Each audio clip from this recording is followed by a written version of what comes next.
Halo sahabatku, apa kabar kalian semua hari ini? Semoga selalu dalam keadaan sehat, bahagia, dan rezekinya dilancarkan ya.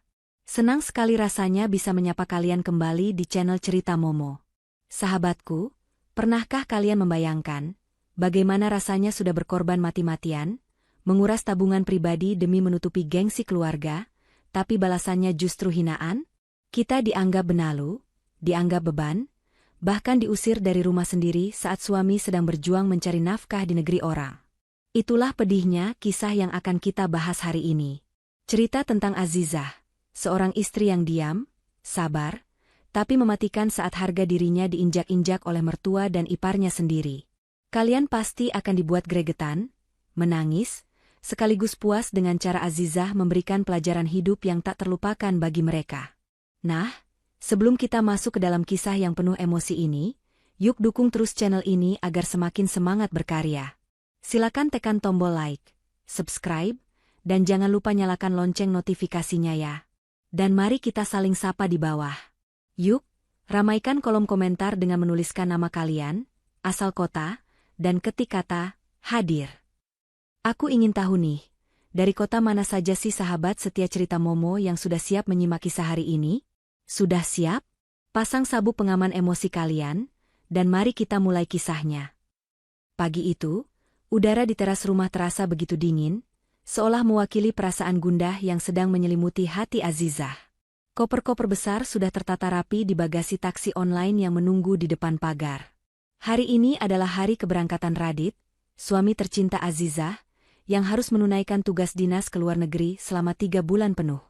Azizah menatap wajah suaminya dengan mata berkaca-kaca. 3 bulan bukanlah waktu yang sebentar. Apalagi selama ini mereka hampir tidak pernah terpisah jarak sejauh itu. Radit merapikan jilbab Azizah yang sedikit tertiup angin, lalu menangkup kedua pipi istrinya dengan lembut. Sayang, aku pergi dulu ya. Kamu jaga diri baik-baik di rumah. Kalau ada apa-apa, langsung telepon aku, ucap Radit dengan nada suara yang berat. Ada kekhawatiran yang tersirat di matanya. Radit tahu betul bagaimana dinamika di rumah ini, meskipun selama ini ia selalu berusaha menjadi penengah yang adil. Azizah mengangguk pelan, berusaha menahan air matanya agar suaminya bisa pergi dengan tenang. Iya, Mas. Mas juga hati-hati di sana. Jaga kesehatan, jangan telat makan. Radit kemudian beralih menatap ibunya, Bu Yusi, dan adik perempuannya, Amel, yang berdiri tak jauh dari mereka. Wajah Bu Yusi tampak sendu, seolah sangat berat melepas kepergian putra kebanggaannya. Bu, panggil Radit sambil mencium punggung tangan ibunya dengan takzim. Radit titip Azizah ya, Bu. Tolong anggap Azizah seperti anak kandung ibu sendiri. Jangan biarkan Azizah merasa kesepian selama Radit nggak ada. Bu Yusi langsung memeluk Radit erat-erat, air mata buayanya mulai menetes. Ya ampun, Dit, kamu ini bicara apa sih? Tentu saja ibu akan menjaga istrimu. Azizah kan menantu kesayangan ibu. Dia sudah seperti saudara kandung buat Amel. Kamu tidak usah khawatir. Fokus saja kerja cari uang yang banyak di sana, ya. Urusan rumah dan istrimu, biar ibu yang atur. Amel yang berdiri di samping Bu Yusi, ikut menimpali dengan senyum manis yang dibuat-buat. Iya, Kak Radit. Tenang aja. Kak Azizah aman kok sama kita. Kita bakal sering ajak Kak Azizah jalan-jalan biar nggak sedih ditinggal kakak. Mendengar janji manis dari ibu dan adiknya, perasaan Radit menjadi sedikit lebih lega. Ia tersenyum, percaya sepenuhnya pada keluarganya. Ia kembali memeluk Azizah sekilas, lalu masuk ke dalam mobil. Dah, Mas. Hati-hati, seru Azizah sambil melambaikan tangan. Mobil yang membawa Radit perlahan bergerak menjauh, meninggalkan pekarangan rumah mewah itu. Azizah, Bu Yusi, dan Amel masih berdiri di depan pagar, menatap mobil itu hingga benar-benar hilang di tikungan jalan. Azizah masih menyeka ujung matanya dengan tisu, merasakan separuh jiwanya ikut pergi bersama mobil itu. Namun, detik itu juga, suasana berubah drastis. Begitu bayangan mobil Radit tak lagi terlihat, hening yang syahdu mendadak pecah. Azizah tersentak kaget ketika merasakan dorongan kasar di bahunya. Ia menoleh dan mendapati Bu Yusi menatapnya dengan tatapan nyalang, sangat berbeda 180 derajat dari tatapan keibuan yang tadi ditunjukkan di depan Radit. Senyum manis di wajah Bu Yusi lenyap seketika, digantikan oleh ekspresi jijik dan angkuh. "Heh, ngapain kamu masih berdiri melamun di situ? Mau nungguin suami kamu putar balik? Jangan mimpi," bentak Bu Yusi dengan suara melengking yang memekakan telinga. Azizah terperangah. "Bu, ibu kenapa bicara begitu?" "Alah, nggak usah pasang muka polos," potong Amel dengan nada sinis.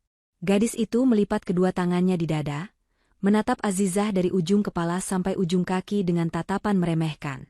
"Kak Radit udah pergi, jadi nggak usah akting sedih-sedihan lagi. Muak aku lihatnya." Azizah menarik napas panjang, mencoba mencerna perubahan sikap yang begitu tiba-tiba ini. Meskipun ia tahu mertua dan iparnya memang kurang menyukainya, tapi ia tidak menyangka mereka akan membuka topeng secepat ini, bahkan belum 5 menit setelah Radit pergi. "Dengar ya, Azizah," kata Bu Yusi sambil melangkah maju, menunjuk tepat di depan wajah Azizah. "Selama ini Radit ada di sini, saya masih bisa menahan diri buat bersikap manis sama kamu. Tapi mulai detik ini, saat Radit tidak ada, jangan harap kamu bisa hidup enak ongkang-ongkang kaki di rumah saya." "Tapi Bu, ini kan rumah Mas Radit juga, rumah kami bersama." Azizah mencoba membela diri dengan suara pelan namun tegas. "Rumah Radit berarti rumah saya juga," potong Bu Yusi cepat. "Kamu itu cuma orang asing yang kebetulan dinikahi anak saya. Ingat itu. Selama 3 bulan ke depan, saya yang berkuasa penuh di sini. Saya tidak mau melihat kamu santai-santai kayak nyonya besar sementara anak saya banting tulang di luar negeri." Amel tertawa kecil, tawa yang terdengar sangat menyebalkan di telinga Azizah. "Dengar tuh, Kak. Jadi, mulai sekarang, sadar diri ya. Jangan mentang-mentang Kak Radit ninggalin kartu debit belanja, kakak bisa foya-foya. Itu uang kakakku, bukan uangmu." Azizah hanya bisa mengelus dada. Andai saja mereka tahu kenyataan yang sebenarnya. Andai saja mereka tahu siapa yang sebenarnya mengisi saldo di kartu debit yang mereka banggakan itu. Namun, Azizah memilih diam. Ia sudah berjanji pada dirinya sendiri untuk tidak memicu keributan yang bisa mengganggu konsentrasi kerja suaminya. "Masuk sana," perintah Bu Yusi kasar. "Cucian di belakang sudah menumpuk dari kemarin. Amel mau pergi arisan nanti siang, bajunya harus sudah kamu setrika licin. Jangan cuma makan tidur saja kerjamu." "Satu lagi," tambah Amel sambil melangkah masuk ke dalam rumah mendahului Azizah. "Nanti siapkan camilan buat teman-temanku. Jangan beli gorengan pinggir jalan, bikin malu. Pesan kue-kue yang enak dari toko roti langganan, pakai uang kamu sendiri dulu. Nanti aku ganti, kalau aku ingat." Amel tertawa mengejek lalu masuk ke dalam, diikuti Bu Yusi yang membanting pintu pagar dengan keras, meninggalkan Azizah sendirian di teras. Angin pagi yang tadinya dingin kini terasa menusuk tulang. Azizah menatap pintu rumah yang kini terasa seperti pintu penjara. Baru beberapa menit suaminya pergi, neraka kecil itu sudah dimulai. Azizah menghela napas panjang, menguatkan hatinya. "Sabar, Azizah. Cuma 3 bulan, bisiknya pada diri sendiri. Lakukan demi Mas Radit. Biarkan mereka merasa menang sekarang." Dengan langkah gontai namun hati yang tegar, Azizah melangkah masuk. Ia tidak tahu bahwa kesabarannya kali ini akan diuji hingga batas yang tak pernah ia bayangkan sebelumnya. Di dalam rumah itu, peran sebagai istri dan menantu sudah dicabut paksa, digantikan dengan status tak tertulis, pembantu tak digaji. Seminggu telah berlalu sejak keberangkatan Radit. Rumah besar yang seharusnya menjadi tempat berlindung yang nyaman bagi Azizah, kini perlahan berubah menjadi medan pertempuran batin yang melelahkan. Rutinitas pagi Azizah tidak lagi diawali dengan kecupan hangat di kening atau obrolan santai sambil minum teh bersama suami, melainkan dengan teriakan melengking yang memecah keheningan subuh. "Azizah, kamu ini tuli atau bagaimana? Air di kamar mandi ibu kosong. Kamu lupa nyalakan pompa air semalam?" teriak Bu Yusi dari lantai atas, suaranya menggema ke seluruh penjuru rumah. Azizah yang sedang sibuk menyiapkan adonan sarapan di dapur bergegas mematikan kompor dan berlari menaiki tangga. Napasnya terengah-engah. Padahal, ia ingat betul sudah menyalakan pompa air sebelum tidur dan memastikan tangki penuh. Namun, membantah hanya akan memperpanjang masalah. Baginya, Diam adalah emas, setidaknya untuk saat ini demi menjaga ketenangan rumah tangga yang ditinggal sementara oleh kepala keluarganya. Sesampainya di depan kamar mandi Bu Yusi, Azizah mendapati pintu terbuka lebar. Bu Yusi berdiri berkacak pinggang dengan handuk melilit di kepala. Tatapannya tajam setajam silet, penuh dengan aura permusuhan. "Maaf, Bu. Sepertinya tadi malam ada pemadaman listrik sebentar, jadi pompanya mati otomatis." "Sebentar Azizah cek lagi," ucap Azizah dengan nada sopan dan kepala tertunduk, berusaha meredam emosi mertuanya yang meledak-ledak. "Alasan saja kamu. Bilang saja kamu malas. Sengaja ya mau bikin ibu susah pagi-pagi? Ingat ya, Azizah, di rumah ini tidak ada tempat untuk orang lelet. Cepat urus, ibu mau arisan jam 10 nanti, saya harus mandi kembang." Bentak Bu Yusi sambil membanting pintu kamar mandi tepat di depan wajah Azizah hingga membuat wanita itu terlonjak kaget. Azizah mengelus dada, menelan ludah yang terasa pahit di tenggorokan. Ia bergegas turun ke belakang rumah untuk mengecek pompa air. Benar saja, saklarnya dalam posisi off. Azizah mengernyitkan dahi. Ia yakin sekali semalam tidak mematikannya. Sebuah kecurigaan muncul di benaknya bahwa ada tangan jahil yang sengaja melakukannya, namun segera ditepisnya. Ia tidak mau berburuk sangka pada keluarga suaminya sendiri. Setelah urusan air selesai, penderitaan Azizah pagi itu belum berakhir. Ia kembali ke dapur untuk melanjutkan memasak. Hari ini, Bu Yusi meminta menu sarapan yang cukup merepotkan dan memakan waktu. Nasi uduk lengkap dengan semur daging sapi, telur balado, dan perkedel kentang.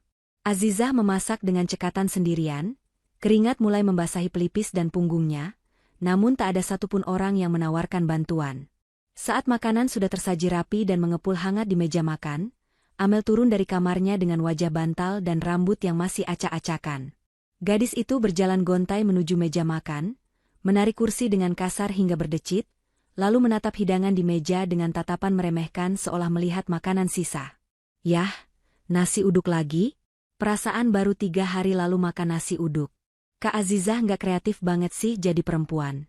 Pantesan Kak Radit betah dinas lama-lama di luar negeri, makanannya di rumah ngebosenin," cibir Amel pedas sambil mengambil sendok dengan ogah-ogahan.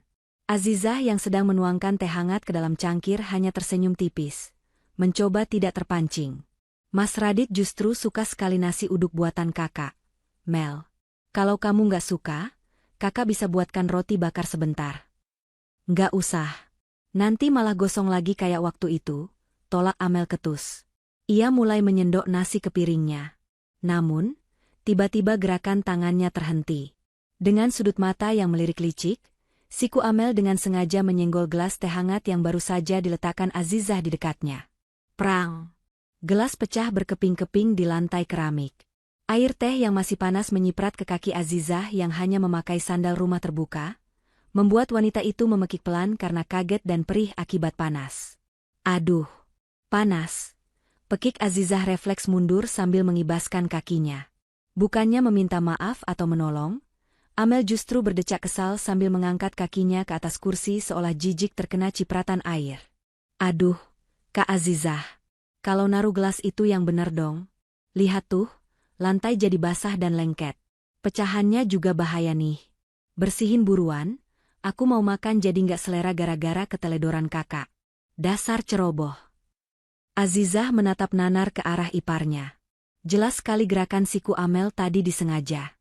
Tidak mungkin gelas yang posisinya cukup aman bisa jatuh begitu saja. Namun, lagi-lagi Azizah memilih menunduk dan mengalah. Ia mengambil sapu dan kain pel tanpa banyak bicara. Kakinya yang sedikit melepuh memerah, karena cipratan air panas ia abaikan. Rasa sakit di hatinya jauh lebih perih daripada luka fisik itu. Siang harinya, terik matahari terasa membakar kulit. Bu Yusi dan Amel sedang asyik menonton televisi di ruang tengah yang sejuk ber-AC, tertawa lepas menikmati acara gosip selebriti sambil memakan camilan. Di sisi lain, Azizah sedang menjemur pakaian di halaman belakang yang panas tanpa atap. Tumpukan cucian hari ini 2 kali lipat lebih banyak dari biasanya.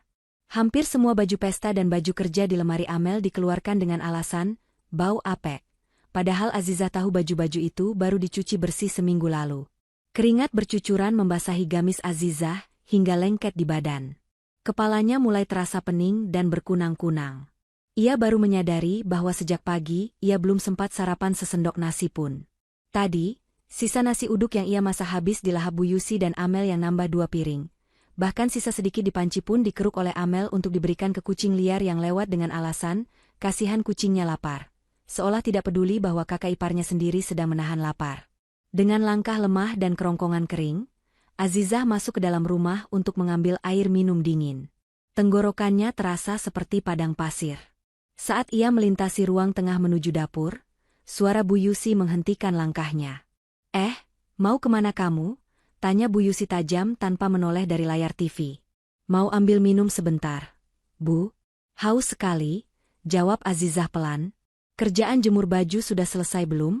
Selidik Bu Yusi. Belum, Bu. Tinggal sedikit lagi, keranjangnya masih ada 1. Jawab Azizah jujur. Ya selesaikan dulu dong.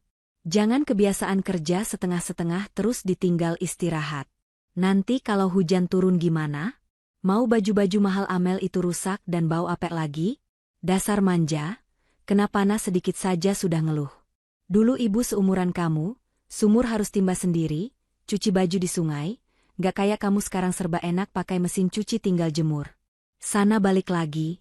Jangan minum dulu sebelum selesai. Perintah Bu Yusi tanpa belas kasihan. Azizah tertegun di tempatnya berdiri. Gelas air dingin yang sudah terbayang di pelupuk matanya seakan menjauh. Ia ingin sekali berteriak. Mengatakan bahwa ia bukan robot yang tidak butuh bahan bakar. Ia ingin mengatakan bahwa ia lelah, lapar, dan haus. Tapi bayangan wajah Radit yang sedang bekerja keras di negeri orang kembali melintas di benaknya. Azizah tidak ingin menjadi beban pikiran suaminya. Jika ia melawan, Bu Yusi pasti akan menelepon Radit dan mengarang drama, membuat Radit tidak tenang bekerja. Baik, Bu, ucap Azizah lirih, menelan kembali rasa hausnya. Ia memutar badan, kembali melangkah menuju terik matahari di halaman belakang dengan sisa tenaga yang ada. Tanpa sepengetahuan mertua dan iparnya, di saku gamis Azizah, ponselnya bergetar pelan. Sebuah pesan masuk dari Pak Teguh, konsultan keuangan kepercayaan almarhum ayahnya. Mbak Azizah, laporan dividen perusahaan bulan ini sudah saya kirim ke email. Jumlahnya cukup besar, ada kenaikan 20% dari bulan lalu. Apakah perlu saya transfer ke rekening operasional seperti biasa atau ditahan dulu di portofolio? Mengingat Ibu Yusi kemarin mencoba menghubungi kantor pemasaran untuk menanyakan harga pasaran rumah yang sedang mereka tempati sekarang, sepertinya beliau sedang butuh uang tunai. Azizah membaca pesan itu sekilas di bawah bayang-bayang jemuran. Senyum getir dan miris tersungging di bibirnya. Mereka memperlakukannya lebih rendah dari pembantu. Tanpa sadar bahwa, pembantu, inilah yang diam-diam menjadi pemilik sah dari kenyamanan yang mereka nikmati. Tahan saja dulu, Pak. Jangan dicairkan sekarang. Dan tolong pantau terus pergerakan Ibu. Kita lihat seberapa jauh mereka akan bertindak. Balas Azizah dalam hati sambil menyimpan kembali ponselnya. Ia melanjutkan menjemur baju Amel yang bertuliskan merek mahal, merek busana yang saham distributor utamanya sebagian besar dimiliki oleh keluarga Azizah. Sebuah ironi yang menyakitkan. Namun Azizah memilih untuk menikmatinya sebagai sebuah ujian kesabaran yang akan berujung pada sebuah pembelajaran harga diri yang tak ternilai harganya nanti. Memasuki minggu kedua kepergian Radit, suasana di rumah semakin tak terkendali. Jika sebelumnya Azizah hanya dijadikan pembantu, kini ia merasa seperti mesin ATM berjalan yang tak dianggap keberadaannya. Halaman depan rumah hampir setiap jam didatangi kurir ekspedisi. Teriakan, paket. Dari balik pagar seolah menjadi teror baru bagi Azizah, karena dialah yang harus bolak-balik membukakan pintu, menerima tumpukan barang, lalu mengangkutnya ke kamar Amel atau Bu Yusi di lantai atas. Ruang tamu kini penuh dengan kardus-kardus belanjaan online. Amel seolah keranjingan berbelanja. Mulai dari baju branded keluaran terbaru, koleksi tas yang warnanya hanya beda sedikit dari yang sudah ia punya, hingga peralatan makeup impor yang harganya bisa untuk makan Azizah selama sebulan. Kak Azizah, ini paketku kok ditaruh di sofa sih? Bawa naik dong ke kamarku. Berat tahu, teriak Amel dari bordes tangga sambil sibuk menempelkan masker wajah. Azizah yang sedang mengepel lantai hanya bisa menghela napas panjang, menegakkan punggungnya yang terasa remuk, lalu mengangkat kardus besar berisi skincare mahal itu. Tak ada ucapan terima kasih. Yang ada hanya gerutu karena pengiriman dianggap terlambat, padahal itu di luar kendali Azizah. Gaya hidup Bu Yusi pun tak mau kalah. Sejak Radit pergi, Bu Yusi semakin rajin mengadakan acara kumpul-kumpul dengan teman-teman sosialitanya di rumah. Ia seolah ingin memamerkan bahwa meski anaknya sedang di luar negeri, hidupnya tetap makmur dan bergelimang harta. Azizah, besok teman-teman pengajian elit ibu mau datang arisan di sini. Kamu harus masak besar. Perintah Bu Yusi sambil membolak-balik majalah mode di ruang keluarga. Ibu mau menunya istimewa. Buatkan beef steak dengan saus jamur, zupa soup, sama dessert box yang lagi viral itu. Jangan beli jadi, rasanya pasaran. Kamu bikin sendiri, kan kamu pintar masak. Azizah terbelalak. Menu yang diminta Bu Yusi bukan menu murah. Bahan-bahannya mahal, apalagi daging sapi kualitas steak. Azizah memberanikan diri mendekat dengan ragu-ragu. Maaf, Bu. Untuk menu seperti itu butuh biaya belanja yang cukup besar. Sementara uang bulanan yang ditinggalkan Mas Radit di amplop laci meja rias sudah menipis. Tinggal sisa 100.000 rupiah. Bu, ucap Azizah hati-hati, takut memicu ledakan amarah. Benar saja, majalah yang dipegang Bu Yusi langsung dibanting ke meja kaca. Suara benturannya membuat jantung Azizah berdegup kencang. Apa? Habis? Bu Yusi melotot, matanya seakan mau keluar. Kamu jangan main-main ya sama ibu. Radit itu ninggalin uang 5 juta rupiah buat belanja sebulan. Ini baru minggu kedua, kok sudah habis? Kamu korupsi ya? Kamu diam-diam pakai uang itu buat beli barang-barang kampunganmu itu kan?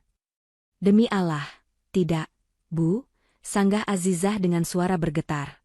Ibu kan tahu sendiri, 3 hari lalu ibu minta uang 2 juta buat bayar DP catering acara syukuran teman ibu.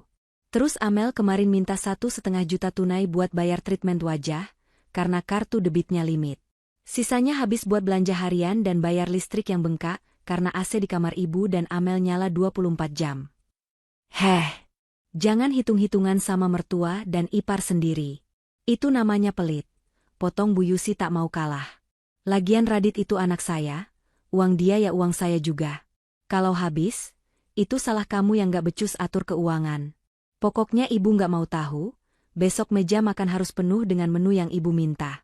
Kalau sampai teman-teman ibu komentar makanannya jelek, awas kamu. Ibu adukan ke Radit kalau kamu istri boros yang cuma bisa ngabisin duit suami. Setelah memuntahkan amarahnya, Bu Yusi melenggang pergi masuk ke kamar, meninggalkan Azizah yang terpaku kaku. Tuduhan, istri boros, itu benar-benar menyakitkan. Padahal sepeser pun Azizah tidak menggunakan uang itu untuk dirinya sendiri. Bahkan untuk sabun mandi pribadinya yang habis pun, Azizah membeli pakai uang receh sisa kembalian tukang sayur yang ia kumpulkan sendiri. Malam itu, di dalam kamarnya yang sepi, Azizah membuka dompet pribadinya. Ia mengambil kartu ATM Platinum miliknya, kartu yang selama ini ia sembunyikan rapat-rapat di lapisan terdalam dompet agar tidak terlihat oleh Radit maupun keluarganya. Saldo di dalamnya cukup untuk membeli rumah mewah yang ditempati mertuanya ini secara tunai, hasil dari dividen perusahaan batubara peninggalan ayahnya yang dikelola oleh Pak Teguh. Azizah menatap kartu itu dengan nanar. Sebenarnya ia bisa saja menolak, membiarkan acara arisan besok gagal dan membuat Bu Yusi malu. Tapi itu akan mencoreng nama baik Radit. Teman-teman Bu Yusi pasti akan bergosip bahwa Radit tidak mampu membiayai ibunya. Demi menjaga kehormatan suaminya di mata orang lain, Azizah rela mengalah lagi. Bismillah, ini sedekah buat suami, lirih Azizah. Malam itu juga, Azizah pergi ke supermarket besar. Ia berbelanja semua bahan makanan kualitas premium, menggunakan uang pribadinya. Daging sapi impor, keju mahal, jamur kualitas terbaik, semua ia beli tanpa melihat label harga. Keesokan harinya, acara arisan berlangsung meriah. Teman-teman Bu Yusi memuji hidangan yang tersaji. Wah, Jeng Yusi hebat ya. Makanannya enak banget. Dagingnya juicy, soupnya creamy. Pasti mahal nih cateringnya. Puji salah satu ibu-ibu bertas mewah. Bu Yusi tersenyum lebar, membusungkan dadanya dengan bangga. Ah, biasa saja kok, Jeng. Ini kan Radit yang kirim uang ekstra dari luar negeri. Katanya biar ibunya senang makan enak terus. Ya beginilah kalau punya anak sukses dan berbakti, uang belanja nggak pernah putus. Azizah yang sedang sibuk mengangkat piring kotor ke dapur, hanya bisa tersenyum kecut mendengar bualan itu. Ia melihat Amel yang juga ikut nimbrung, memamerkan tas barunya. Iya dong, Tante. Kak Radit itu sayang banget sama kita. Nggak kayak istri-istri zaman sekarang yang bisanya cuma nuntut. Kalau di rumah ini, ibu ratunya, celetuk Amel bangga. Tak ada satupun yang menyebut nama Azizah. Tak ada ucapan terima kasih untuk koki yang memasak sejak subuh. Tak ada apresiasi untuk orang yang mengeluarkan uang jutaan rupiah demi gengsi semu itu. Azizah diperlakukan tak ubahnya pelayan restoran yang tak terlihat. Selesai acara, saat teman-temannya pulang, Bu Yusi masuk ke dapur dengan wajah sumringah namun tetap angkuh. Ia melihat Azizah yang sedang mencuci tumpukan piring kotor setinggi gunung. Tuh kan, bisa kan? Makanya jangan banyak alasan kalau disuruh. Kalau mau usaha sedikit, pasti ada jalannya. Jangan manja, ucap Bu Yusi meremehkan, lalu melempar sisa tulang steak ke tempat sampah tepat di samping kaki Azizah.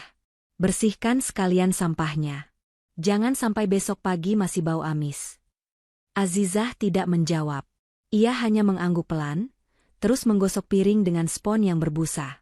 Dalam diamnya, Azizah mencatat semua ini dalam hati dan dalam buku catatan keuangan rahasianya. Setiap rupiah yang keluar dari rekening pribadinya untuk menutupi gaya hidup parasit ini tercatat rapi, bukan sebagai utang, tapi sebagai bukti. Bukti yang suatu saat akan menjadi tamparan paling keras bagi mereka yang kini tertawa di atas penderitaannya. Malam semakin larut, Azizah duduk di tepi tempat tidur sambil memijat kakinya yang bengkak. Ia menatap layar ponsel, melihat foto Radit. Mas, uangmu aman. Kehormatanmu aman. Tapi kesabaranku, entah sampai kapan bisa bertahan, bisiknya pada keheningan malam yang mencekam. Gaya hidup mertua dan iparnya benar-benar mencekik. Bukan hanya mencekik dompet, tapi perlahan mulai mencekik kewarasan dan harga dirinya. Siang itu, matahari bersinar terik, namun suasana di dalam rumah terasa jauh lebih panas. Azizah sedang duduk di ruang tengah, memilah tumpukan tagihan listrik dan air yang baru saja datang, ketika Amel tiba-tiba menghampirinya. Gadis itu langsung menghempaskan tubuhnya di sofa sebelah Azizah sambil menyodorkan layar ponselnya tepat ke depan wajah kakak iparnya itu. Kak Azizah, lihat deh. Bagus banget kan tas ini? Ini model terbaru limited edition loh. Teman-teman gengku semuanya sudah pada punya. Masa aku belum sih? Malu dong kalau pas kumpul nanti aku pakai tas lama yang itu-itu saja. Rengek Amel dengan nada manja yang menuntut. Azizah memundurkan sedikit wajahnya, agar bisa melihat layar ponsel itu dengan jelas. Matanya membelalak kaget saat melihat nominal harga yang tertera di bawah gambar tas kulit mungil itu. 15 juta rupiah. Angka yang fantastis hanya untuk sebuah tas selempang kecil. Dengan hati-hati, Azizah meletakkan ponsel Amel ke meja. Ia menarik napas dalam, mencoba menyusun kalimat penolakan yang paling halus agar tidak menyinggung perasaan adik iparnya yang temperamental itu. Mel, tasnya memang bagus. Tapi harganya mahal sekali. Uang pegangan dari Mas Radit bulan ini kan sudah menipis. Apalagi kemarin kita baru saja keluar biaya banyak untuk acara arisan ibu. Sebaiknya ditunda dulu ya belinya. Tunggu Mas Radit kirim uang lagi bulan depan atau tunggu ada diskon.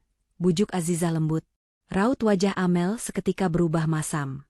Bibirnya mengerucut, dan tatapan matanya berubah menjadi kilatan amarah. Ia merebut kembali ponselnya dengan kasar dari meja.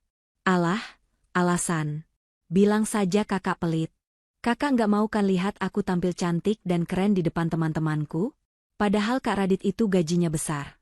Masa beli tas segini saja dibilang nggak ada uang? Pasti kakak bohong kan? Tuduh Amel dengan suara meninggi. Demi Allah, Mel. Kakak nggak bohong. Kamu kan tahu sendiri pengeluaran rumah ini seperti apa. Belum lagi tagihan kartu kredit kamu yang kemarin bengkak karena kamu belanja baju online. Itu juga baru kakak lunasi pakai uang sisa belanja. Jelas Azizah mencoba memberi pengertian. Namun, penjelasan itu justru menyulut api yang lebih besar. Amel berdiri, menghentakkan kakinya ke lantai dengan keras. Ibu. Lihat nih Kak Azizah. Masa aku minta tas satu saja nggak dibolehin? Padahal Kak Radit kerja capek-capek kan buat kita nikmatin hasilnya. Teriak Amel memanggil ibunya. Tak butuh waktu lama, Bu Yusi muncul dari kamarnya dengan wajah garang. Ia berjalan cepat menghampiri mereka, jilbab instannya sedikit miring saking tergesa-gesanya ia ingin melabrak menantunya. Ada apa ini ribut-ribut siang bolong? Bikin kepala ibu pusing saja, sentak Bu Yusi. Ini Bu, masa Amel minta beli tas sedikit saja dilarang sama Kak Azizah. Katanya uangnya habis. Padahal kan Kak Radit transfernya banyak. Pasti uangnya disembunyikan sama Kak Azizah buat kepentingannya sendiri.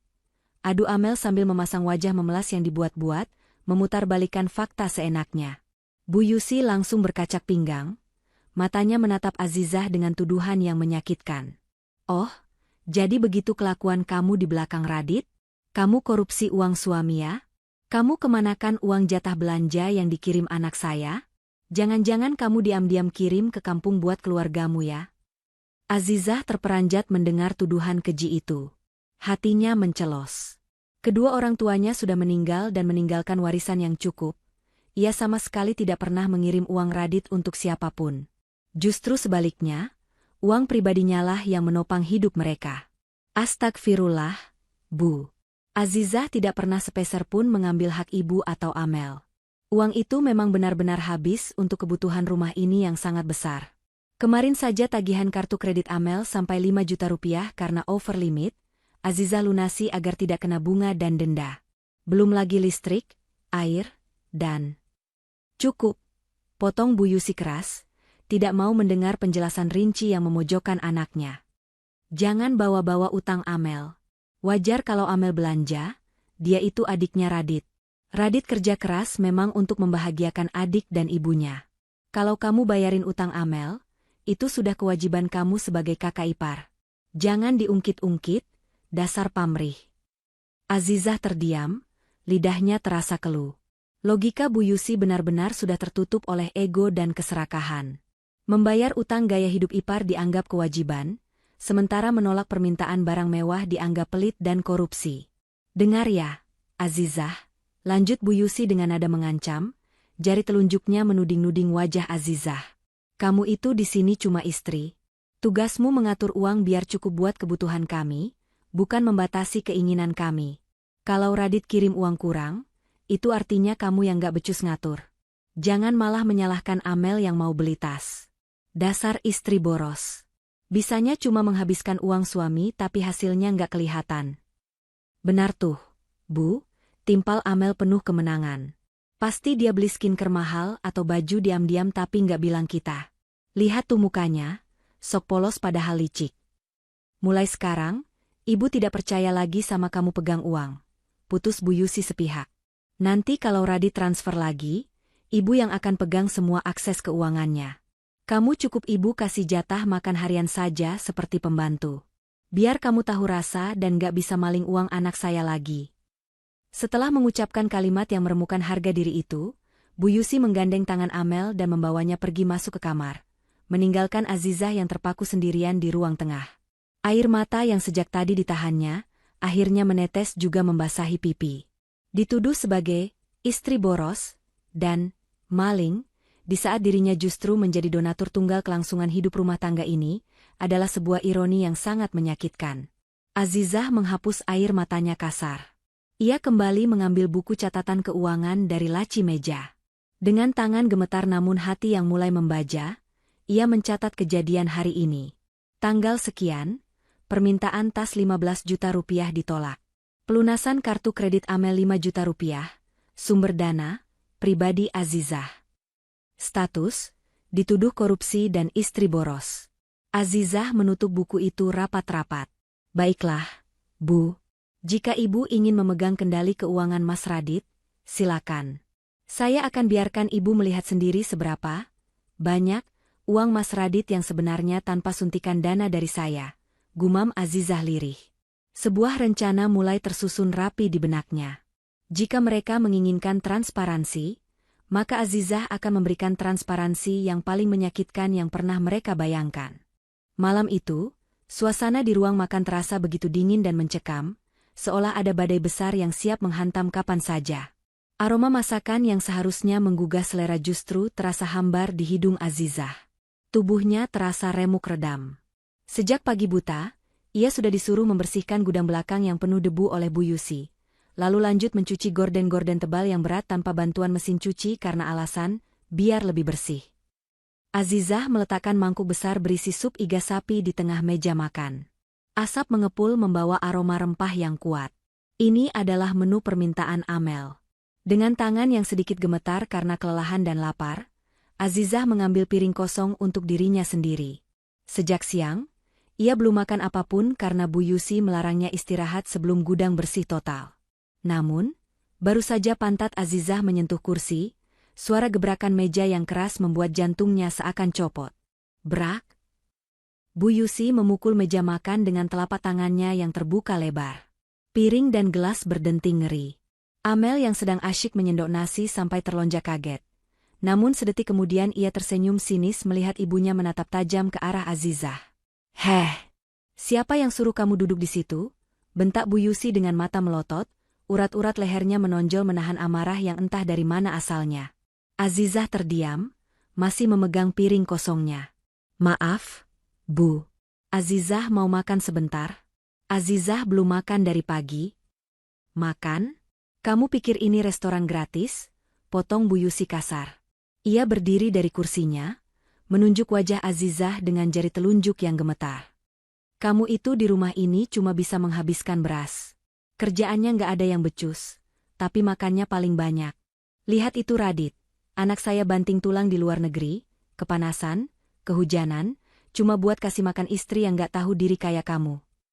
"Bu, Azizah juga mengerjakan semua pekerjaan rumah ini." Bela Azizah lirih, suaranya parau menahan tangis. "Pekerjaan rumah apa?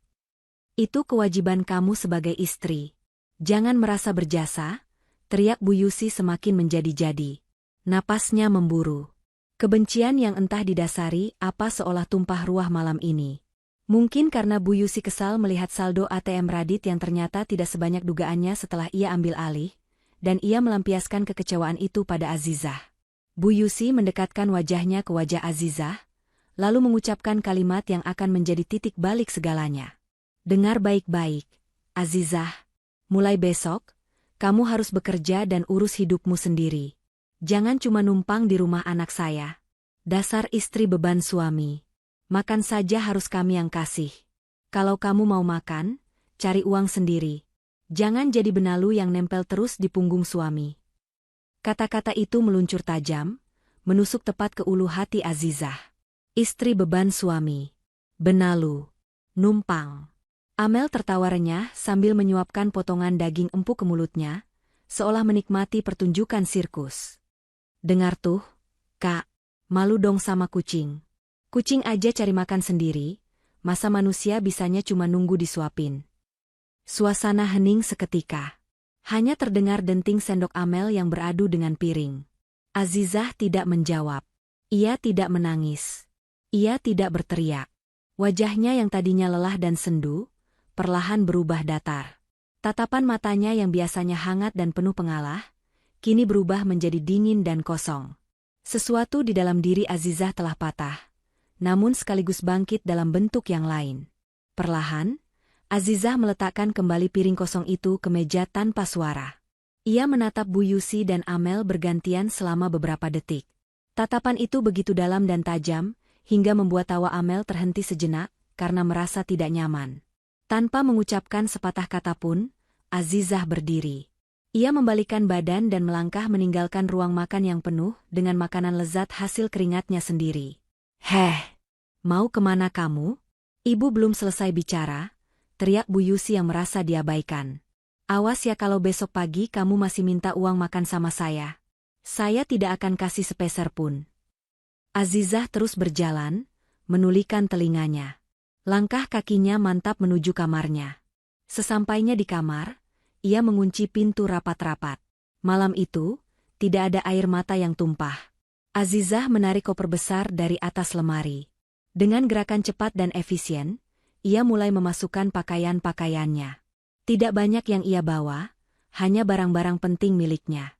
Baju-baju sederhana, dokumen-dokumen pribadi, laptop, dan tentu saja, buku catatan keuangan serta amplop coklat berisi bukti-bukti transaksi bank yang selama ini ia simpan. Ia menatap sekeliling kamar yang telah menjadi saksi bisu kesabarannya selama 3 tahun pernikahan. Di dinding, foto pernikahannya dengan Radit masih tergantung rapi. Azizah menurunkan foto itu, mengusap wajah suaminya di balik kaca bingkai dengan lembut. "Maafkan aku, Mas. Aku bukan menyerah padamu, tapi aku harus menyelamatkan harga diriku agar ibumu mengerti," bisiknya pelan. Azizah tidak tidur malam itu. Ia menghabiskan waktu dengan duduk di tepi ranjang, menunggu fajar menyingsing. Ia sudah membulatkan tekad. Perintah mertuanya sudah jelas, urus hidupmu sendiri. Jangan numpang. Baiklah. Azizah akan menuruti perintah itu dengan sepenuh hati. Ia akan pergi, dan ia akan memastikan bahwa kepergiannya kali ini akan meninggalkan lubang yang sangat besar. Lubang yang selama ini ia tutupi dengan diam dan uangnya. Saat jam menunjukkan pukul 4 pagi, sebelum adzan subuh berkumandang, Azizah sudah siap dengan pakaian rapinya. Ia menulis secari kertas dan meletakkannya di atas meja rias, tepat di sebelah buku catatan keuangan yang sengaja ia tinggalkan untuk mereka.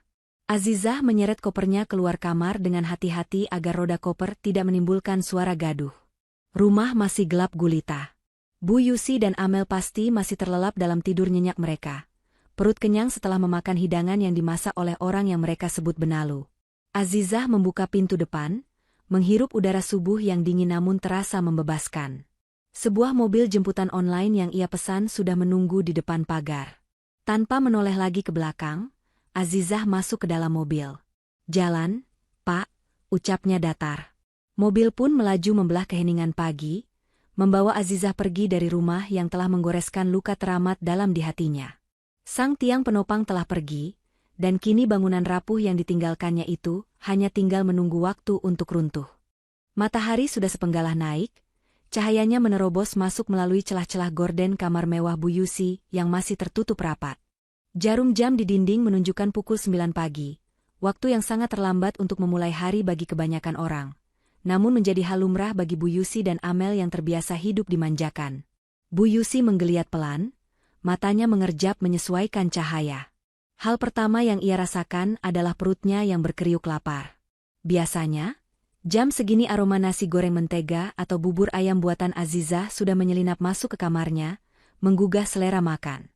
Namun pagi ini, aneh. Udara terasa hampa. Tidak ada aroma masakan, tidak ada suara denting piring, bahkan suara langkah kaki Azizah yang biasanya sibuk mondar-mandir membereskan rumah pun tak terdengar. "Azizah," panggil Bu Yusi dengan suara serak khas bangun tidur. Hening. Tidak ada sahutan. Bu Yusi berdecak kesal. Ia menyingkap selimut tebalnya dengan kasar dan turun dari ranjang. "Dasar pemalas. Mentang-mentang semalam habis dimarahi, sekarang malah mogok kerja. Awas saja ya," gerutunya sambil berjalan menuju pintu kamar. Di lorong lantai 2, ia berpapasan dengan Amel yang juga baru keluar kamar dengan wajah bantal dan rambut acak-acakan. Gadis itu menguap lebar sambil menggaruk kepalanya. "Bu, kok sepi banget sih? Kak Azizah mana?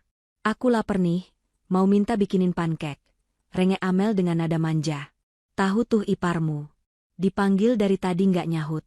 Pasti masih molor di kamar atau pura-pura sakit biar nggak disuruh kerja. Ayo kita labrak. Kebiasaan kalau didiamkan malah ngelunjak," ajak Bu Yusi dengan langkah menghentak penuh emosi. Mereka berdua berjalan menuju kamar tamu di lantai bawah yang selama ini ditempati Azizah. Semakin dekat ke dapur, kekesalan Bu Yusi semakin memuncak saat melihat meja makan yang kosong melompong. Tidak ada tudung saji, tidak ada piring kotor bekas masak, bahkan kompor gas tampak dingin dan bersih. Dapur itu mati, seolah tidak ada kehidupan di sana sejak semalam. "Keterlaluan," pekik Bu Yusi. "Benar-benar istri nggak tahu diri. Sudah numpang, disuruh masak pagi saja nggak becus." Tanpa mengetuk, Bu Yusi langsung memutar gagang pintu kamar Azizah dengan kasar. "Azizah, bangun. Kamu pikir ini Hotel Bay?" Kalimat Bu Yusi terputus di tenggorokan. Matanya membelalak, mulutnya ternganga lebar. Di belakangnya, Amel yang siap melontarkan caci maki pun ikut terdiam 1000 bahasa. Kamar itu kosong. Sangat kosong. Tempat tidur sudah dirapikan dengan sprei yang tegang tanpa kerutan. Tidak ada baju-baju Azizah yang biasanya tergantung di balik pintu. Bu Yusi berlari membuka lemari pakaian. Kosong. Hanya ada gantungan baju plastik yang ditinggalkan bergelantungan sepi. Rak-rak yang biasanya berisi buku-buku agama dan novel milik Azizah juga sudah bersih. Tidak ada koper, tidak ada tas, tidak ada jejak bahwa Azizah pernah tinggal di sana, kecuali aroma parfum lembutnya yang masih samar-samar tertinggal di udara. Dia pergi, gumam Amel tak percaya, matanya menyapu sekeliling ruangan. Ah, paling cuma drama, Bu. Paling dia pulang ke rumah peninggalan orang tuanya buat ngadu, nanti juga balik lagi kalau uangnya habis. Namun, pandangan Bu Yusi tertumbuk pada meja rias kecil di sudut kamar. Di sana, tergeletak sebuah buku tulis tebal bersampul hitam dan sebuah amplop coklat yang terlihat padat. Di atas buku itu, ada secari kertas putih yang dilipat rapi dan ditindih dengan pulpen agar tidak terbang. Dengan tangan gemetar menahan amarah, bukan karena sedih, tapi karena merasa diremehkan, Bu Yusi menyambar kertas itu. Ia membacanya dengan suara keras, napasnya memburu. Kepada Ibu Yusi dan Amel. Sesuai perintah Ibu semalam, mulai besok kamu harus bekerja dan urus hidupmu sendiri. Jangan cuma numpang. Maka, pagi ini saya laksanakan perintah itu. Saya pergi untuk mengurus hidup saya sendiri, agar tidak lagi menjadi beban dan benalu di rumah Mas Radit. Terima kasih sudah mengingatkan saya tentang posisi saya. Silakan Ibu dan Amel menikmati rumah ini sepuasnya tanpa gangguan dari pembantu yang menyebalkan ini. Tertanda, Azizah. Bu Yusi meremas kertas itu hingga lecek, lalu melemparnya ke lantai dengan geram. Kurang ajar. Berani-beraninya dia menyindir saya lewat surat. Dasar wanita baperan. Ditegur sedikit saja langsung kabur. Biarin saja, Mel. Biar dia tahu rasa hidup di luar sana tanpa uang suami. Iya, Bu. Paling nanti sore dia nelpon nangis-nangis minta jemput. Cibir Amel, meski ada sedikit rasa cemas karena siapa yang akan menyiapkan sarapannya sekarang. Bu Yusi kemudian melirik buku tebal bersampul hitam di meja. Buku apa ini? Jangan-jangan dia nulis jelek-jelek tentang kita di sini buat dikasih lihat ke Radit. Dengan rasa penasaran yang membuncah, Bu Yusi mengambil buku itu. Itu adalah buku hardcover yang terlihat serius. Saat Bu Yusi membuka halaman pertamanya, ia mengernyitkan dahi. Bukan curhatan cengeng atau diari harian, melainkan deretan angka-angka rapi dengan tulisan tangan Azizah yang tegak bersambung. Judul di halaman pertama tertulis besar dan digarisbawahi dengan tinta merah. Laporan arus kas keluarga sumber dana, 3 tahun terakhir. Laporan apa ini? Gumam Bu Yusi bingung. Ia membuka halaman acak di bagian tengah. Matanya memicing membaca baris demi baris. Tanggal 12 Mei, pembelian AC baru kamar ibu. Harga, Rp4.500.000. Sumber dana, tabungan pribadi Azizah. Keterangan, gaji Mas Radit bulan ini sudah habis untuk bayar cicilan mobil ibu. Bu Yusi tertegun. Ia membalik halaman lagi dengan cepat. Tanggal 20 Juni, pelunasan biaya rumah sakit Amel, tifus. Total, Rp8 juta. Sumber dana, dividen saham Azizah. Keterangan, kartu asuransi Mas Radit limit, dana darurat keluarga Rp0. Jantung Bu Yusi mulai berdegup kencang. Kali ini bukan karena marah, tapi karena sesuatu yang dingin mulai merambat naik ke tengkuknya. Ia melihat amplop coklat di sebelah buku itu. Dengan tangan yang mulai terasa dingin dan berkeringat, ia merobek segel amplop tersebut. Isinya adalah tumpukan kertas rekening koran bank. Mel. Panggil Bu Yusi lirih, suaranya terdengar hampa. Apaan sih? Bu? Buku utangnya? Pasti dia ninggalin utang buat kita bayar. Tuduh Amel sambil mendekat dan ikut mengintip isi amplop itu. Namun, saat mereka berdua melihat lembar mutasi rekening yang tertera di sana, mata mereka terbelalak. Di sana tertulis jelas aliran dana masuk rekening operasional rumah tangga. Pengirimnya bukan bernama PT. Tempat kerja Radit, melainkan tertera nama pengirim yang sama berulang-ulang dengan nominal fantastis, Azizah Nurhaliza. Keheningan pagi itu mendadak berubah menjadi horor. Angka-angka di kertas itu seolah melompat keluar dan menampar wajah mereka berdua dengan kenyataan yang selama ini tertutup oleh kesombongan. Istri yang mereka sebut beban, yang mereka usir karena dianggap cuma numpang, ternyata adalah pemilik nama yang tertera di setiap transaksi kehidupan mewah mereka. Ini pasti palsu. Ini pasti cuma akal-akalan Azizah supaya kita merasa bersalah dan memohon dia kembali, teriak Bu Yusi dengan suara bergetar. Ia melempar buku catatan keuangan itu ke atas kasur dengan kasar, seolah benda itu adalah bara api yang membakar tangannya. Namun, Amel tidak ikut berteriak. Gadis itu justru terpaku memegang lembaran-lembaran rekening koran yang tadi dikeluarkan dari amplop coklat. Matanya menelusuri deretan angka dengan wajah pucat pasi. Ia membandingkan nominal yang tertera di kertas resmi bank itu dengan tanggal-tanggal di mana ia meminta barang-barang mewah. "Bu?" panggil Amel lirih, suaranya terdengar tercekat. Ini ada cap basah dari bank, Bu. Ini asli. Lihat tanggal ini, Bu." Waktu Amel minta iPhone keluaran terbaru bulan lalu, harganya 25 juta. Di sini tercatat ada transfer masuk rekening Kak Radit sebesar 25 juta dari rekening Kak Azizah, tepat 1 jam sebelum Kak Radit transfer ke Amel. Bu Yusi menoleh cepat, merampas kertas itu dari tangan Amel. "Mana mungkin? Radit bilang dia dapat bonus dari kantor." "Lihat ini lagi, Bu," tunjuk Amel dengan jari gemetar ke baris lain. "Waktu ibu minta renovasi dapur pakai marmer impor 3 bulan lalu. Biayanya habis 50 juta. Di sini tertulis, pencairan deposito Azizah, renovasi dapur ibu." Lutut Bu Yusi seketika terasa lemas. Ia terduduk di tepi ranjang bekas tidur Azizah yang kini terasa dingin. Ia kembali meraih buku hitam yang tadi ia lempar. Dengan napas memburu, ia membuka halaman rekapitulasi gaji. Fakta yang tertulis di sana benar-benar menampar egonya hingga hancur berkeping-keping. Di kolom kiri tertulis pemasukan, gaji pokok Radit, Rp8.500.000. Di kolom kanan tertulis pengeluaran tetap.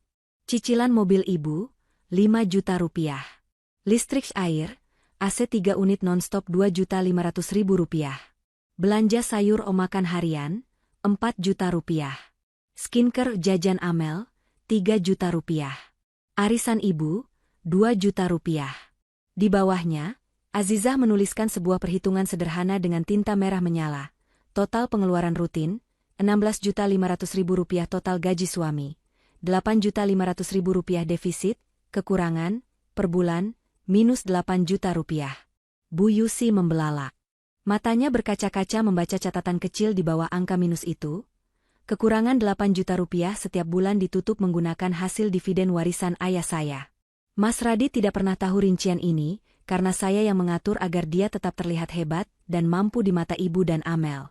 Saya menutupi aib finansial suami saya dengan uang saya sendiri, namun ibu justru menyebut saya beban.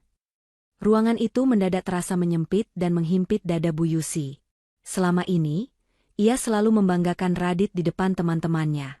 Ia selalu menyombongkan diri bahwa anaknya sukses besar di kota, mampu membelikan mobil, merenovasi rumah, dan membiayai gaya hidup mewahnya. Ternyata, semua itu hanyalah ilusi. Gaji Radit bahkan hampir tidak cukup untuk membayar cicilan mobil dan listrik saja. Sisanya? Sisa kemewahan yang ia nikmati selama 3 tahun ini ternyata dibayar lunas oleh wanita yang semalam ia usir dengan sebutan, benalu. "Jadi, selama ini kita hidup dari uang Azizah?" bisik Bu Yusi, suaranya nyaris tak terdengar. Wajahnya merah padam, campuran antara rasa malu yang luar biasa dan penyangkalan yang masih tersisa. "Kita sudah salah besar, Bu." Amel menutup wajahnya dengan kedua tangan. "Pantesan Kak Azizah kemarin nolak pas aku minta tas 15 juta. Gaji Kak Radit aja cuma 8 juta. Mana mungkin cukup? Selama ini kita pikir Kak Radit kaya raya, ternyata..." "Diam kamu," bentak Bu Yusi tiba-tiba, mencoba menutupi rasa malunya dengan amarah. "Ini pasti salah Radit. Kenapa dia nggak jujur sama ibu kalau gajinya kecil? Kenapa dia biarkan istrinya yang bayar semua? Ini bikin ibu kelihatan seperti pengemis di mata Azizah." Namun, amarah Bu Yusi tidak bisa mengubah kenyataan pahit yang kini ada di depan mata. Tiba-tiba, suara bip-bip-bip yang nyaring terdengar dari arah ruang tengah. Suara yang sangat familiar dan menakutkan bagi siapa saja yang sedang tidak punya uang tunai. Alarm token listrik. "Bunyi apa itu?" tanya Bu Yusi panik. "Listrik, Bu. Tokennya habis. seru Amel. Biasanya Kak Azizah yang isi kalau sudah bunyi begitu. Aku nggak pernah tahu cara isinya gimana, apalagi nomor meternya. Kepanikan mulai melanda. Lampu kamar tiba-tiba berkedip sekali, lalu mati total. AC yang tadinya menghembuskan udara sejuk seketika berhenti berdengung. Kipas angin di langit-langit berputar melambat hingga berhenti. Rumah mewah itu kini senyap dan mulai terasa gerah. Aduh, mati lampu. Bu, panas? Keluh Amel sambil mengibas-ngibaskan tangannya. Isi dong tokennya. Pakai apa isinya? Bu Yusi merogoh saku daster mewahnya. Kosong. Ia lari ke kamarnya, membongkar dompet. Hanya ada beberapa lembar uang ribuan sisa kembalian. Ia teringat amplop uang belanja yang ditinggalkan Radit di laci meja rias. Dengan harapan terakhir, ia membuka laci itu. Kosong. Ah, ia baru ingat. Uang itu sudah ia ambil kemarin untuk bayar DP catering, dan diberikan ke Amel untuk perawatan wajah. Uang tunai di rumah itu benar-benar nol. Mel, kamu masih punya sisa uang yang ibu kasih kemarin kan? Tanya Bu Yusi penuh harap pada anaknya. Amel menggeleng dengan wajah ketakutan. Udah habis. Bu, kan kemarin langsung aku transfer buat bayar utang paylater belanjaan online bulan lalu. Di dompetku cuma ada kartu kredit tambahan dari Kak Radit. Coba pakai itu. Beli token di minimarket pakai kartu itu, perintah Bu Yusi. Nggak bisa, Bu. Amel hampir menangis. Tadi pagi aku dapat notifikasi di HP, kartu kredit tambahannya statusnya bloket. Sepertinya Kak Azizah sudah memblokirnya. Bu Yusi terduduk lemas di lantai kamarnya yang mulai terasa panas. Tanpa listrik, tanpa uang tunai, tanpa makanan. Dan yang paling parah, tanpa pembantu yang biasa membereskan semua kekacauan ini dalam sekejap mata. Buku catatan keuangan Azizah tergeletak di lantai, terbuka tepat di halaman yang bertuliskan, dana darurat, 0 rupiah. Semua dialihkan untuk gaya hidup ibu. Kalimat itu seolah menertawakan Bu Yusi. Ia yang selama ini merasa sebagai ratu di istana ini, kini sadar bahwa ia hanyalah penumpang yang tidak tahu diri di kapal yang dinahkodai dan dibiayai penuh oleh menantunya. Dan sekarang, sang nahkoda telah pergi, meninggalkan mereka terombang-ambing di tengah lautan masalah yang mereka ciptakan sendiri. Telepon Radit. Gumam Bu Yusi dengan bibir pucat. Kita harus telepon Radit. Bilang kalau istrinya yang kurang ajar itu kabur membawa semua uang kita. Bahkan di saat seperti ini, ego Bu Yusi masih menolak untuk mengakui kesalahannya. Ia masih berusaha mencari kambing hitam, tidak menyadari bahwa telepon itu justru akan menjadi bumerang yang menghancurkan sisa-sisa kehormatannya di mata anak kandungnya sendiri. Panas matahari siang itu terasa memanggang seisi rumah. Tanpa aliran listrik, rumah mewah dengan ventilasi minim yang didesain untuk ruangan ber-AC itu berubah menjadi oven raksasa. Keringat bercucuran membasahi daster sutra Bu Yusi dan baju tidur Amel. Kipas tangan yang mereka kibaskan dengan putus asa sama sekali tidak membantu mengusir hawa gerah yang menyiksa. Perut Bu Yusi kembali berbunyi, kali ini lebih keras dan menyakitkan. Rasa lapar yang mendera sejak pagi kini berubah menjadi rasa perih di lambung. Bu, aku lapar banget. Pusing, rengek Amel yang terbaring lemas di sofa ruang tengah.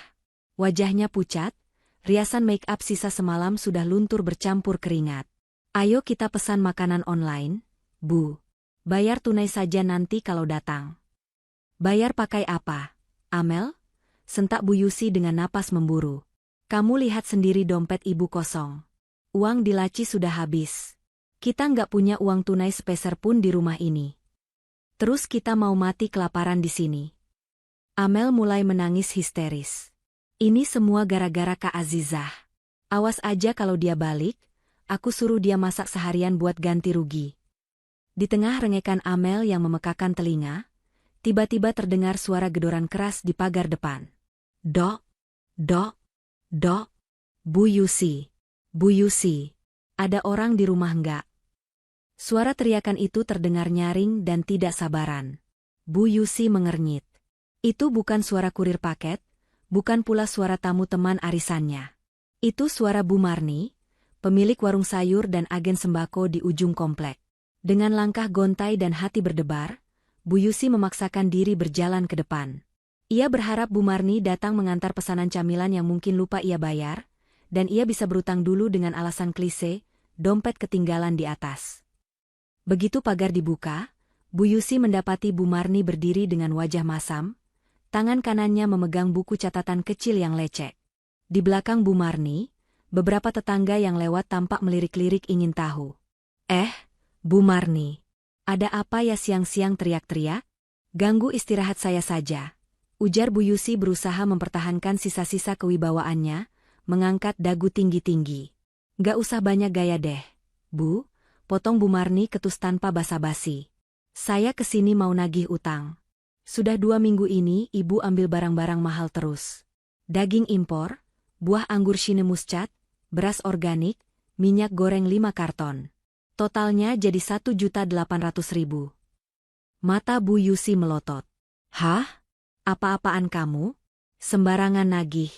Biasanya juga dibayar lancar kan? Nah itu dia masalahnya. Bu Marni menepuk buku catatannya dengan keras.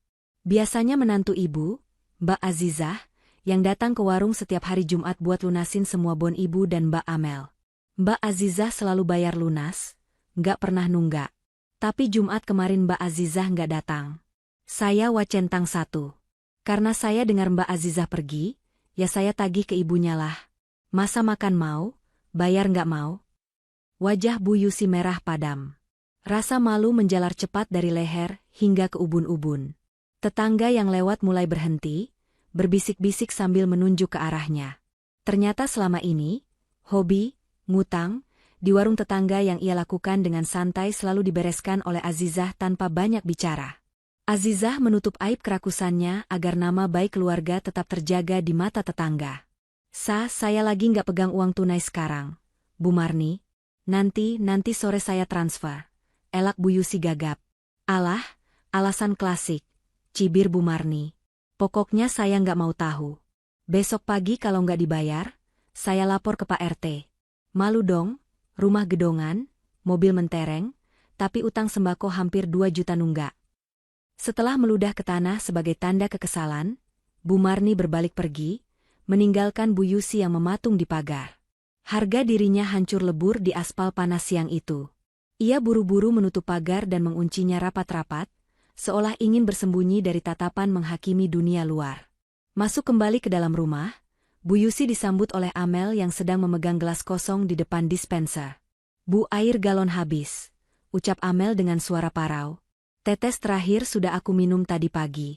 Aku haus banget, Bu. Bu Yusi menatap galon kosong itu dengan tatapan kosong. Air. Sumber kehidupan dasar pun ternyata selama ini disediakan oleh Azizah. Tukang galon langganan mereka tidak akan mau mengantar kalau tidak dibayar tunai di tempat. Rasa lapar, haus, gerah, dan malu bercampur menjadi satu adonan emosi yang meledak. Bu Yusi tidak tahan lagi. Ia merasa dijebak. Ia merasa dikhianati oleh keadaan, padahal keadaanlah yang sedang menunjukkan wajah aslinya. Telepon Radit sekarang. Perintah Bu Yusi sambil menyambar ponselnya yang baterainya tinggal 15%. Kita harus adukan kelakuan istrinya yang biadab ini. Biar Radit tahu kalau istrinya sengaja mau membunuh ibu dan adiknya pelan-pelan. Tanpa sadar introspeksi diri sedikitpun, Bu Yusi menekan nomor panggilan video ke Radit. Ia mengatur ekspresi wajahnya menjadi semenyedihkan mungkin, memasang wajah korban yang teraniaya. Panggilan tersambung. Wajah Radit muncul di layar ponsel. Namun, latar belakang Radit bukan kamar hotel atau kantor klien. Radit terlihat sedang duduk di sebuah lobi bandara, wajahnya merah pada menahan amarah yang terlihat jelas dari rahangnya yang mengeras. Radit, anakku. Seru Bu Yusi langsung menangis meraung-raung, air mata buayanya tumpah seketika. Tolong ibu, nak, istrimu jahat sekali. Dia kabur dari rumah membawa semua uang. Dia membiarkan ibu dan Amel kelaparan, mati lampu, dan dikejar-kejar tukang tagih. Pulanglah, nak, ceraikan perempuan tidak tahu diri itu. Amel ikut nimbrung di sebelah ibunya, memasang wajah memelas. Iya Kak Radit. Amel takut. Kak Azizah tega banget ninggalin kita kayak gini. Mereka berharap Radit akan panik dan membela mereka seperti biasa. Namun, Reaksi Radit di seberang sana sungguh di luar dugaan. Radit tidak bertanya, "Ibu kenapa?" atau "Azizah mana?" Radit justru menatap lensa kamera dengan tatapan dingin yang belum pernah dilihat Bu Yusi seumur hidupnya. "Ibu bilang Azizah bawa kabur uang?" tanya Radit dengan suara rendah yang menakutkan. "Uang siapa, Bu? Uang Radit? Atau uang Azizah sendiri?" Bu Yusi terdiam, tangisannya terhenti mendadak. Maksud kamu apa?" "Radit sudah baca semua, Bu," potong Radit tajam. "Radit sudah baca email dari pengacara Azizah. Radit sudah lihat semua bukti transfer, semua mutasi rekening, semua rincian yang selama ini Azizah tutupi dari Radit demi menjaga kehormatan ibu. Ternyata selama ini Radit bukan anak berbakti yang sukses. Radit cuma suami bodoh yang membiarkan istrinya diperas oleh ibu dan adiknya sendiri. Itu bohong. Dit, itu pasti fitnah." Bu Yusi mencoba menyangkal, tapi suaranya bergetar hebat. "Cukup, Bu," bentak Radit hingga membuat Bu Yusi menjatuhkan ponselnya ke sofa. "Radit sedang menunggu pesawat. Radit pulang hari ini juga. Jangan harap Radit akan membela ibu kali ini. Siapkan diri ibu, karena kita akan hitung-hitungan, sama seperti ibu menghitung-hitung makanan yang dimakan Azizah di rumah itu." Layar ponsel menjadi gelap. Sambungan terputus. Bu Yusi dan Amel saling berpandangan dalam kegelapan rumah yang panas itu. Rasa lapar dan haus mereka mendadak hilang, digantikan oleh rasa takut yang mencekam. Sang pelindung mereka sedang dalam perjalanan pulang, bukan untuk menyelamatkan mereka, melainkan untuk membawa badai yang sesungguhnya. Malam itu, kegelapan benar-benar menyelimuti rumah mewah tersebut, baik secara harfiah maupun kiasan. Listrik masih mati total karena tidak ada uang untuk membeli token. Lilin-lilin kecil yang tersisa di laci dapur menjadi satu-satunya sumber penerangan, menciptakan bayangan-bayangan menakutkan di dinding. Bu Yusi dan Amel duduk berhimpitan di sofa ruang tamu, keringat dingin membasahi tubuh mereka bukan karena panas, melainkan karena rasa takut yang mencekam menunggu kepulangan Radit. Suara deru mesin mobil yang berhenti di depan pagar membuat jantung Bu Yusi seakan berhenti berdetak. Itu bukan suara taksi, melainkan suara mobil pribadi yang mesinnya terdengar halus. Pintu depan terbuka kasar tanpa diketuk. Sosok Radit berdiri di ambang pintu, disinari cahaya lampu jalan dari luar. Namun, Radit tidak sendirian. Di belakangnya berdiri seorang pria parubaya berjas rapi dengan kacamata tebal dan tas kerja kulit. Itu adalah Pak Teguh, konsultan keuangan sekaligus pengacara keluarga Azizah. "Radit, anakku." Bu Yusi mencoba bangkit, memasang wajah memelas, siap untuk menyemburkan drama air mata. "Syukur kamu pulang, Nak. Lihat keadaan ibu dan adikmu, kami disiksa, kami ditelantarkan." "Diam, Bu," potong Radit dingin. Ia tidak melangkah masuk untuk memeluk ibunya seperti biasa. Ia justru menyalakan senter dari ponselnya, menyorot wajah ibunya yang berantakan. "Jangan bicara satu kata pun tentang disiksa sebelum ibu berkaca." Radit melangkah masuk, diikuti Pak Teguh. Ia meletakkan koper besarnya di lantai dengan keras, lalu mengambil buku catatan keuangan hitam milik Azizah yang tergeletak di meja, buku yang seharian ini menjadi momok bagi Bu Yusi. "Pak Teguh, tolong jelaskan pada ibu saya, siapa sebenarnya yang membiayai hidup kami selama ini," perintah Radit tanpa menatap wajah ibunya. Pak Teguh membuka tas kerjanya, mengeluarkan sebuah berkas tebal dan meletakkannya di meja di hadapan Bu Yusi yang gemetar. "Selamat malam, Bu Yusi," sapa Pak Teguh dengan nada formal namun tegas. "Berdasarkan audit yang saya lakukan atas permintaan almarhum ayah Azizah dulu, dan laporan keuangan yang dicatat rapi oleh Ibu Azizah, saya harus menyampaikan fakta hukum ini. Rumah ini, sertifikatnya memang atas nama Mas Radit. Tapi, cicilan bulanannya selama 2 tahun terakhir dibayar penuh dari rekening pribadi Ibu Azizah." Mata Bu Yusi terbelalak.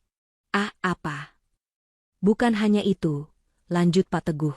"Mobil Pajero yang ibu pakai untuk arisan, BPKB-nya masih dileasing. Dan yang membayar cicilannya setiap tanggal 5 adalah Ibu Azizah. Mas Radit hanya mampu membayar uang muka di awal. Selebihnya, Ibu Azizah yang menutupi default pembayaran agar mobil tidak ditarik debt collector." Radit tertawa getir, tawa yang terdengar sangat menyakitkan. Ia menatap ibunya dengan mata berkaca-kaca. Ibu dengar itu? Ibu dengar? Suara Radit mulai meninggi. Gaji Radit di luar negeri itu cuma 8 juta rupiah. Bu, 8 juta. Itu pun habis untuk biaya hidup Radit di sana yang mahal. Selama ini Radit kirim 5 juta ke ibu, itu uang terakhir Radit. Radit di sana makan mie instan setiap hari supaya bisa kirim uang buat ibu. Amel menutup mulutnya, syok mendengar pengakuan kakaknya.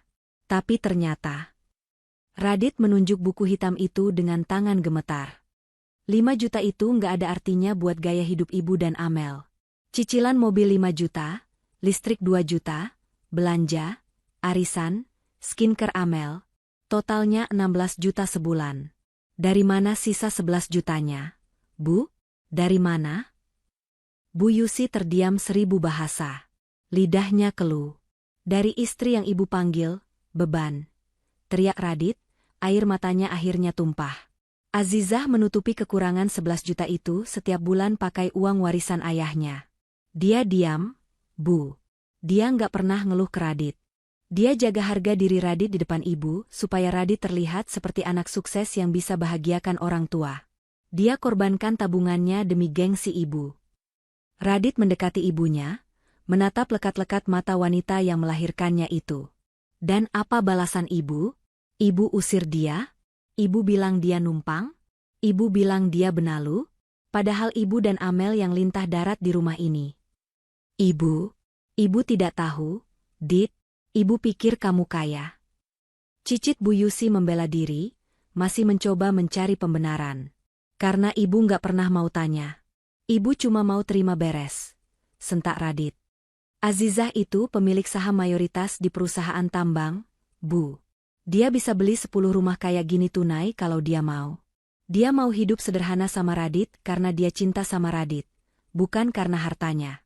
Tapi ibu hancurkan semuanya. Pak Teguh kemudian berdehem pelan. Maaf menyela. Karena Ibu Azizah sudah memutuskan untuk berhenti membiayai pengeluaran di luar kewajiban suami, maka mulai detik ini, semua fasilitas yang dibayar oleh Ibu Azizah akan dihentikan. Cicilan mobil akan di-stop. Listrik tidak akan diisi ulang oleh beliau lagi. Dan utang-utang di warung yang biasa beliau lunasi, sekarang menjadi tanggung jawab Ibu Yusi sepenuhnya. Radit mengambil napas panjang, berusaha menenangkan gemuruh di dadanya. Ia memandang sekeliling rumah yang gelap itu. Rumah yang dulu hangat karena kehadiran Azizah, kini terasa seperti kuburan yang dingin. Radit akan pergi, ucap Radit tiba-tiba. Pergi? Kamu mau kemana? Nak, jangan tinggalkan ibu sendirian dalam keadaan begini. Bu Yusi panik, memegang lengan Radit erat-erat. Amel pun ikut menangis meraung, memeluk kaki kakaknya. Radit menepis tangan ibunya perlahan namun tegas. Radit mau menjemput istri Radit. Radit mau bersujud di kakinya, memohon ampun kalau dia masih mau terima suami bodoh ini. Radit tidak pantas tinggal di sini. Terus kami bagaimana? Kak? Gelap? Panas? Lapar? Rengek Amel. Radit menatap adiknya dengan tatapan datar. Katanya ibu bilang Azizah harus mandiri dan urus hidup sendiri? Sekarang giliran kalian. Urus hidup kalian sendiri. Radit cuma bisa kasih sisa gaji Radit yang asli. 3 juta rupiah. Cukup atau tidak cukup? Atur sendiri. Jual mobil itu kalau perlu, toh Radit nggak sanggup bayar cicilannya lagi tanpa bantuan Azizah. Kamu tega, Dit? Kamu anak durhaka. Teriak Bu Yusi histeris, menyadari sumber uangnya benar-benar akan putus. Lebih durhaka mana sama ibu yang mengusir menantu yang sudah memberinya makan? Balas Radit tajam. Radit berbalik, menyambar koper yang baru saja ia letakkan. Ia berjalan keluar pintu tanpa menoleh lagi, didampingi Pak Teguh. Langkahnya berat namun mantap. Ia meninggalkan ibu dan adiknya yang terus meraung-raung dalam kegelapan rumah mewah yang kini tak lagi memiliki nyawa. Di luar, Radit menatap langit malam. Hatinya hancur, namun ia tahu satu hal, ia harus menemukan Azizah.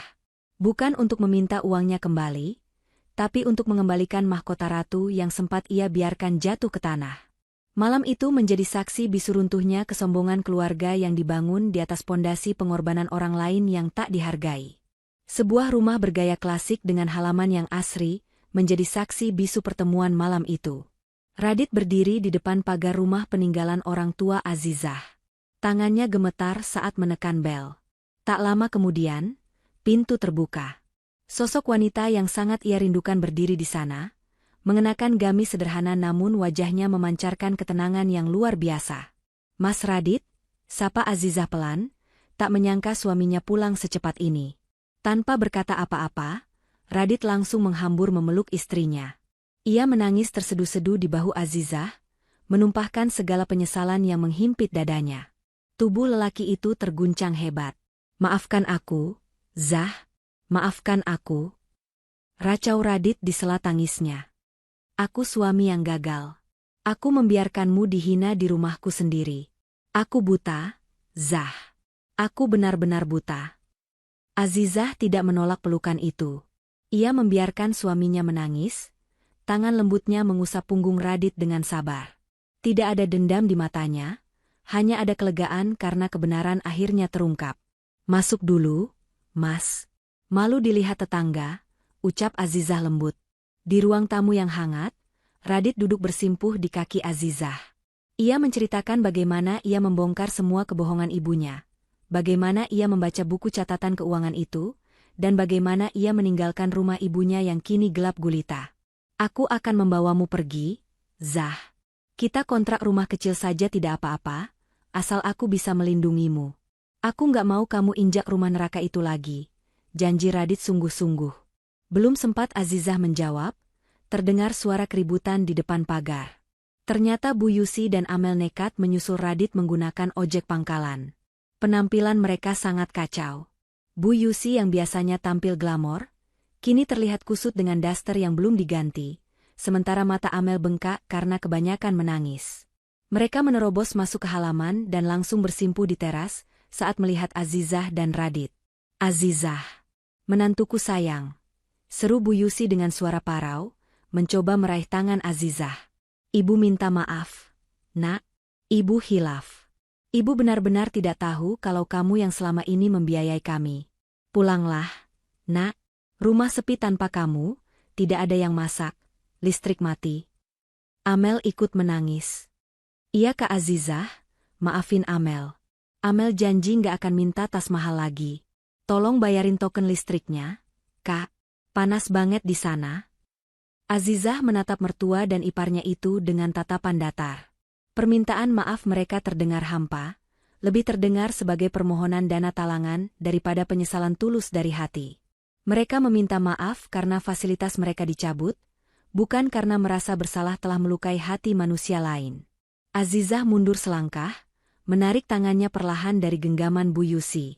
Ia menarik napas panjang, lalu berbicara dengan nada yang tenang namun tegas, wibawanya sebagai wanita terhormat kini terpancar kuat. "Bu, Amel, saya sudah memaafkan semua perlakuan kalian.